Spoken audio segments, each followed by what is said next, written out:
जय श्री राम। आपको जानकर खुशी होगी कि मेरा latest article that is interest level in case of late collection of TCS which is given under section 206C of the income tax act has been published on the tax Guru on the Sunday.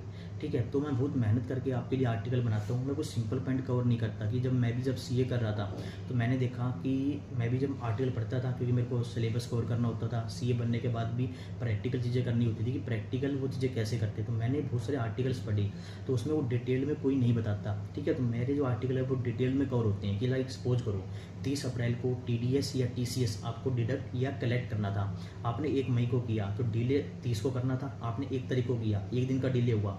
Eight क्या बोलते हैं, interest will be levied at the rate of 1% per month और part देरो।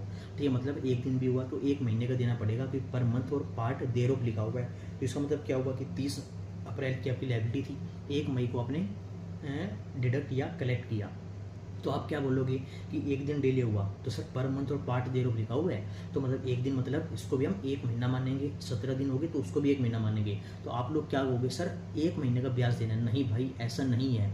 तो मैं अपने article में detailed में क्या करता हूँ, पॉइंट्स को, सेक्शंस को, टॉपिक्स को कवर करता हूँ। ठीक है, अब इस केस में 2 महीने का लगेगा, क्योंकि वहाँ पे जो पर मंथ और part there of income tax बोलते हैं वो अपने को कैलेंडर मंथ काउंट करना पड़ता है instead of counting of number of days. तो नंबर ऑफ डेज के अकॉर्डिंग आपको काउंटिंग नहीं करनी है, आपको कैलेंडर मंथ लेके चलना है कि आपको 30 अप्रैल को डिडक्ट या कलेक्ट करना था, मतलब अप्रैल के महीने में आपको काम करना था। आपने किया कब, आपने 1 मई को टीसीएस कलेक्ट किया, मतलब ये 2 महीने माने जाएंगे कि आपको अप्रैल में टीसीएस कलेक्ट करना था, आपने किया कब 1 मई को, तो अब आपको इस केस में 2 महीने का ब्याज देना पड़ेगा कि 1 महीना भी 1 दिन भी डिले कर दिया इस केस में तो आपको 2 महीने का ब्याज लग जाएगा। तो मेरे आर्टिकल बहुत डिटेल्ड में रहते हैं, तो उसका लिंक मैं आपको कमेंट सेक्शन डिस्क्रिप्शन में दे दूंगा। कोई भी डाउट रहता है आपको किसी भी टॉपिक से related, what ever the case, चाहे कोई भी एक्ट हो, IT एक्ट, GST एक्ट, तो आप मुझे कमेंट कर सकते हो, चाहे आपको मुझे मेल करके भी अपना डाउट पूछ सकते हो। तो इससे रिलेटेड कोई भी डाउट हो तो आप मुझे कमेंट जरूर करना, मैं आपका रिप्लाई हमेशा करूँगा। चाहे कमेंट करो, चाहे आर्टिकल होती है टेक्स्ट ग्रुप पर वहाँ पे कमेंट करो, चाहे मेल करो, हर चीज़ों का मैं रिप्लाई आपको दे दूँगा। ठीक है, इसके अलावा आपको और भी कोई टॉपिक पे डिस्कशन करनी है, ठीक है, जो मैं प्रैक्टिकली करता हूँ तो मैं उसके ऊपर आपको गाइड कर सकता हूँ। जो मैं काम प्रैक्टिकली नहीं करता उसके ऊपर मैं कोई भी अपना आर्टिकल वीडियो नहीं बनाता, क्योंकि उस चीज़ की मेरे को प्रैक्टिकल नॉलेज नहीं है।